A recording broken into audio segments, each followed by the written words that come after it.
Assalamualaikum warahmatullahi wabarakatuh.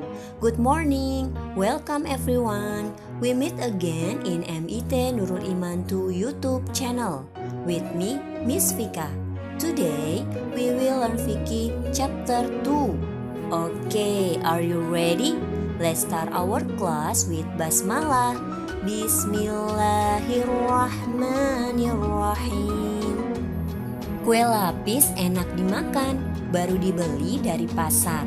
Masa kecil jangan disia-siakan, pergunakan untuk giat belajar. Selamat belajar teman-teman kelas 3 Al-Quds dan Gaza. Teman-teman tahu bahwa kita tidak boleh meninggalkan sholat 5 waktu dalam keadaan apapun, dalam keadaan sehat atau sakit, mukim atau sedang dalam perjalanan, damai atau perang. Sholat 5 waktu wajib dikerjakan. Allah Subhanahu wa Ta'ala memberikan rukhsah atau keringanan bagi orang-orang dalam kondisi tertentu.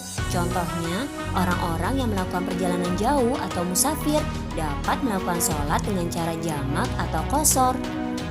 Adanya rukhsah atau keringanan menunjukkan bahwa ajaran Islam memberikan kemudahan dan meniadakan kesulitan atau disebut adamul haraj. Hal tersebut merupakan ketetapan Allah Subhanahu wa Ta'ala yang dijelaskan dalam surat Al-Maidah ayat 6. Coba teman-teman bisa buka Al-Qur'annya surat Al-Maidah ayat 6 dan baca artinya. Allah tidak ingin menyulitkan kamu, tetapi Dia hendak membersihkan kamu dan menyempurnakan nikmatnya bagimu agar kamu bersyukur. Secara bahasa, kata jamak berasal dari kata jama'ah yang artinya mengumpulkan.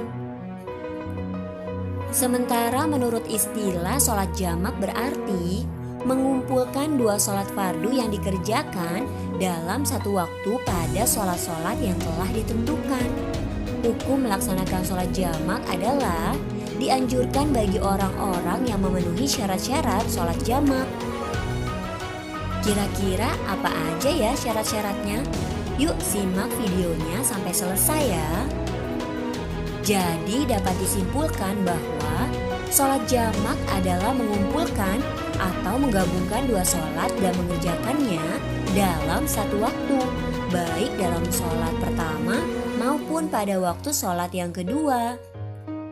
Misalnya menjamak sholat zuhur dan asar dikerjakan pada waktu zuhur. Pelaksanaan sholat jamak ada 2 macam teman-teman. Apa aja ya? Yaitu sholat jamak takdim dan sholat jamak takhir. Apa teman-teman? Coba ulangi. Jamak takdim dan jamak takhir. Sholat jamak takdim artinya mengumpulkan 2 sholat fardu yang dikerjakan pada waktu sholat yang pertama. Misalnya, sholat zuhur dan asar dikerjakan pada waktu zuhur. Sedangkan jamak takhir artinya mengumpulkan 2 sholat fardu yang dikerjakan pada sholat yang kedua. Misalnya, sholat zuhur dan asar dikerjakan pada waktu asar, serta sholat maghrib dan isya dikerjakan pada waktu, iya benar, isya. Coba teman-teman pahami ya, sholat jamak takdim dan sholat jamak takhir. Sholat apa yang boleh dijamak ya? Nah, sholat jamak hanya boleh dikerjakan pada sholat fardu. Jadi tidak semua sholat dapat dikerjakan dengan cara jamak. Perhatikan teman-teman, sholat fardu yang boleh dijamak yaitu sholat zuhur dan asar, lalu sholat maghrib dan isya. Sholat subuh tidak dapat dijamak, tapi wajib dikerjakan dalam keadaan apapun. Ayo teman-teman kelas 3 diingat ya, sholat fardu apa aja yang boleh dijamak. Sekarang kita akan belajar syarat-syarat sholat jamak. Jadi apa aja ya syarat yang diperbolehkan untuk melaksanakan sholat jamak? Yang pertama, Melakukan perjalanan jauh atau musafir dengan jarak minimal 16 farsah atau 81 kilometer. Lalu syarat yang kedua, perjalanan yang dilakukan bukan untuk tujuan maksiat seperti berjudi, mencuri, dan sebagainya, tapi untuk tujuan yang baik.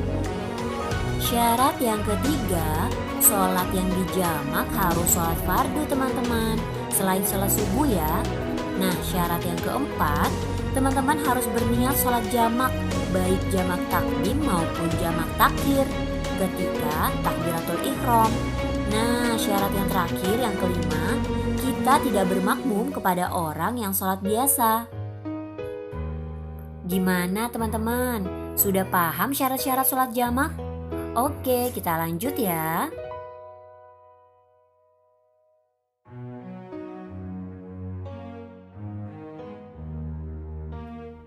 Jamak takdim dan jamak takhir memiliki syarat-syarat khusus. Apa aja ya teman-teman? Jamak takdim boleh dilaksanakan dengan 3 syarat, yaitu memulai dengan sholat yang pertama. Jadi jika teman-teman mau menjamak takdim sholat zuhur dan asar, teman-teman harus melaksanakan sholat zuhur terlebih dahulu. Atau ketika teman-teman mau melaksanakan sholat jamak takdim maghrib dan isya, teman-teman harus melaksanakan sholat maghribnya terlebih dahulu.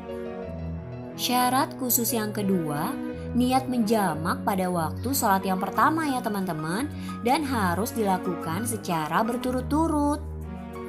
Syarat khusus yang kedua, ketika teman-teman hendak menggabungkan sholat zuhur dan asar dan dikerjakan pada waktu asar, nah teman-teman sudah harus niat sejak waktu sholat zuhur untuk melaksanakan sholat jamak takhir.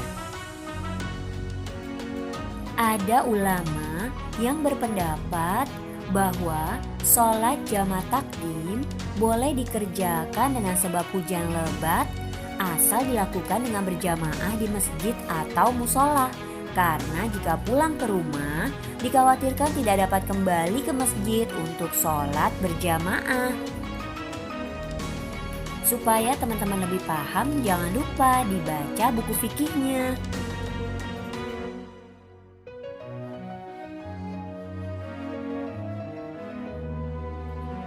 Tadi sudah dijelaskan ya teman-teman bahwa sholat jamak dibagi menjadi 2, yaitu jamak takdim dan jamak takhir. Sekarang kita akan belajar tata cara sholat jamak beserta niatnya. Sekarang teman-teman akan belajar tata cara sholat jamak takdim, sholat zuhur dan asar. Yang pertama, teman-teman harus membaca niatnya. Usolli fardhoz zuhri arba'a raka'atin majmu'an ilaihil asri adaan lillahi ta'ala. Setelah membaca niat, teman-teman langsung takbiratul ihram, lalu melaksanakan sholat zuhur 4 rakaat seperti biasa sampai salam. Nah, setelah salam teman-teman langsung berdiri, tidak diselingi kegiatan lain ya, seperti zikir, berdoa, berbicara dan sebagainya. Berdiri untuk niat sholat yang kedua, yaitu sholat asar. Usolli fardhal asri arba'a raka'atin majmu'an ila zuhri adaan lillahi ta'ala. Nah, setelah teman-teman membaca niat sholat yang kedua yaitu asar, lanjut ke takbiratul ihram. Lalu sholat asar 4 rakaat seperti biasa sampai salam. Nah, cara ini juga berlaku jika teman-teman ingin menjamak takdim sholat maghrib dan isya, hanya mengganti niatnya saja. Sekarang kita masuk ke tata cara sholat jamak takhir, yaitu sholat maghrib dan isya. Yang pertama teman-teman, jangan lupa baca niatnya untuk menjamak sholat yang pertama. Seperti ini ya teman-teman niatnya. Usolli fardhal maghribi 3 raka'atin majmu'an ilal isya'i adaan lillahi lillahi ta'ala. Lalu teman-teman takbiratul ihram dan langsung sholat maghrib 3 rakaat seperti biasa sampai salam. Nah, setelah salam hendaknya langsung berdiri lagi, tidak diselingi kegiatan lain seperti zikir, doa, berbicara dan sebagainya. Berdiri untuk niat sholat yang kedua yaitu sholat isya. Bacaan niatnya usolli fardhal isya'i arba'a raka'atin majmu'an ilal maghribu adaan lillahi ta'ala. Lanjut takbiratul ihram, lalu langsung sholat isya 4 rakaat seperti biasa sampai salam. Nah, cara ini juga berlaku jika teman-teman ingin menjamak takhir sholat zuhur dan asar. Yang membedakan hanya niatnya. This is the end of our class. Thank you for your spirit and attention. Let's end our class with hamdalah. Alhamdulillahi Rabbil Alamin. See you next time. Keep happy and stay safe. Wassalamualaikum warahmatullahi wabarakatuh. Bye.